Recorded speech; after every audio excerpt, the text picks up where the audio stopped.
treatment hapo nadhani watanimalizia tu. Yeah, but I'm good. Healthy. Okay, almost healthy. How am I? My spirit is very strong. Yeah, but my body is broken. Pain everywhere, but I'm good. Pain can be dealt with. I think? Pain can be dealt with. Pain can be dealt with. Yeah. You know, if it was at least you're not dealing with the body. You know, body can't come back. Yeah, so. Yeah. But thank you so much. This is good. It's called powerful love. Yeah, Santi. And himself. But I hope you can yeah, we're still fired up. Ile moral bado iko. You know the thing about dictators, they share notes. True. They share notes, yeah. Well, Ruto is happy with what happened to me. Yes. Museveni is happy with what happened to Agatha. Yeah. We're doing the same script. None of them wants to leave power. You think Ruto wants to leave power? Do you think Akina Sudi want to leave power and Akina Fado? They don't want to. Yeah, so they must find a way to extend. And so what we're doing in this country is a threat to Suluhu and the people like Museveni. But it was strong. Yes. Aims niangalie kasi nyama. Ni raha ya kukuona. Tuko like guy, yani uko hapa. You know. Ana nimetoka theater. Yeah. Kuangaliwa. Wakanipatia some boobs. Uko sure ni hao wamekupea? Naambia unapatia vingine hadi. Making you very happy. Umenibamba.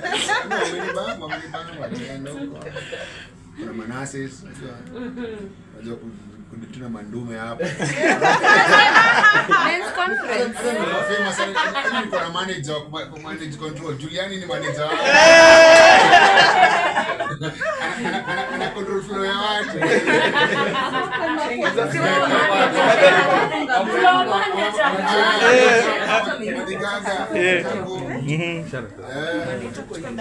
Kuna mungu wetu hivi. But I'm happy, man. Yeah. I'm also happy to see you. Yeah, we're happy to see you. Well, for a minute I'll later. But then, you know, I planned my funeral, I planned my life. Wow. Because there was so much. Manager ndio ameingia.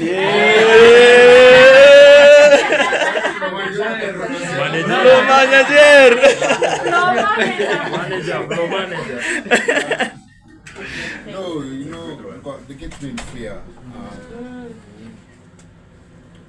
But what they're trying to do did not happen. Actually, I think if I'd gone through that and come out, my spirit broken, I wouldn't be here.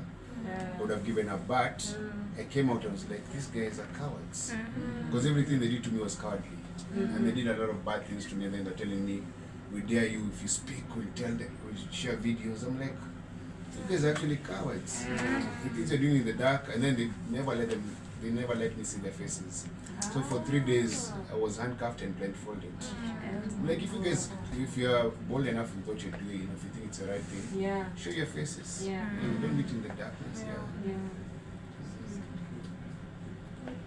But manzi hiyo solidarity mlitoa ni poa sana.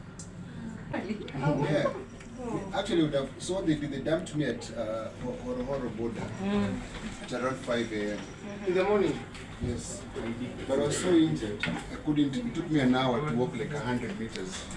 But there's a guy helping me push my bag. So I go to the border. Oh, they give me some money.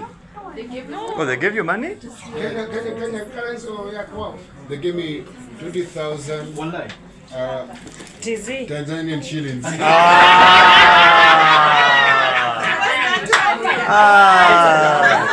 400 Tanzanian shillings and 400 shillings because I had to pay a border guy, so I paid a border guy. So there's a guy who helped me push my bag, go through customs. Their guy. No, some guy. So what they did? Yeah. Okay, they woke me up, maybe estimation about 4 a.m. Yeah. They told me sasa, tukikupeleka usirudi. Usongele ile tulikufanyia ama tukutendea usizungumzie. So they tell me that Then they told me we're going. And then they put me in the car, still handcuffed and blindfolded. You know I could not walk, but they were wananitukana kila wakati.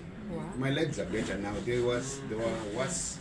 Now they've come down. Now they were very swollen. They were bigger than that. So they tell me, so they put me in the car. Then you drive for like 40 minutes or 50 minutes, like thereabout. Then they stop kidogo briefly. Then they start the car again. Then they move again. Then wamekushukisha, usiangalie nyuma, usiangalie gari yetu, wewe usifunga too much because I've been blindfolded. So they dropped me, lala chini, and they threw my bag out. So I was lying down. When I opened my eyes, there was a boda guy there. Kumbe the organizer boda gate followed them and to take me to the border. The guy with the border didn't even tell me where we were. Where he dropped me was a distance from the border point where migrations. Then I was going down, asked the guy where are we? He said Horahora. I didn't even know where Horahora is. Then some guy said, why don't you help me? So he helped me push the bags. Went through Tanzania said I had a wheelchair. We used that wheelchair. It took me a while to get stamps because now I was being deported. So I had to go to an office there. They photocopied my passport, do fingerprints for me again. Then came out. Then walked again to the Kenyan side, got the entry stamp. Then now I had to look for a border guy. So I paid this guy the 40,000. That 40,000. 20,000. I gave this guy that money. I was left with 400 shillings. I got a border to Lungalunga. I got a guy who had a pro box. I told him how much to Likoni. Then he charged me. Then I called him Jerry. Luckily Jerry paid. So Jerry is going to pay that guy. But there's like luckily. You know luckily why? Because he didn't have a strange number. It was a strange number. At 6 something a.m. Yeah. It was that hour. It was a strange number. That very early. So so she picked. And none of the guys that I dealt with that entire time had a smartphone.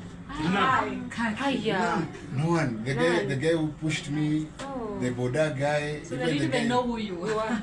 No, yeah. But along the way, there's a guy who stopped the car, who's a forest guy. He said, Mwangi, you were because I And I came. Yeah. And I'm happy that. So I was able to get to Mombasa. Those guys didn't even allow me to brush my teeth for 3 days. They didn't allow me to do anything for those 3 days. Then I was eating like a dog, man. Handcuffed. Oh, because what they were trying to do, they did not fulfill. They did not. It was not realized. Because even now, if you tell me there's a protest tomorrow, I'm coming. I just need to be able to walk. In a wheelchair. You know.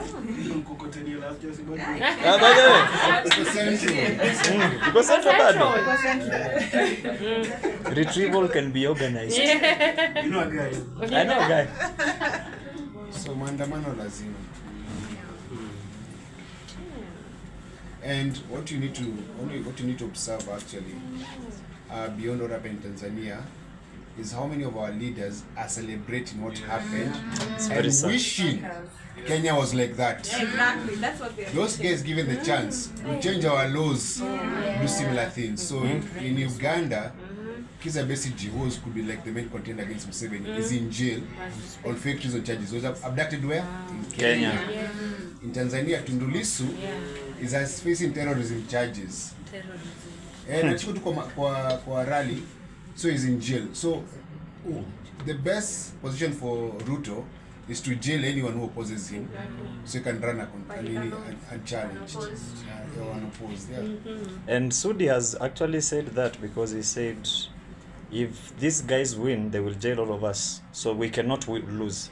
He said that on a podium. Yeah. Yes, it's because online. You know they're stealing. Yeah. They're doing, It's online, like it's not even a secret. So we must resist, man. Resistance lazima.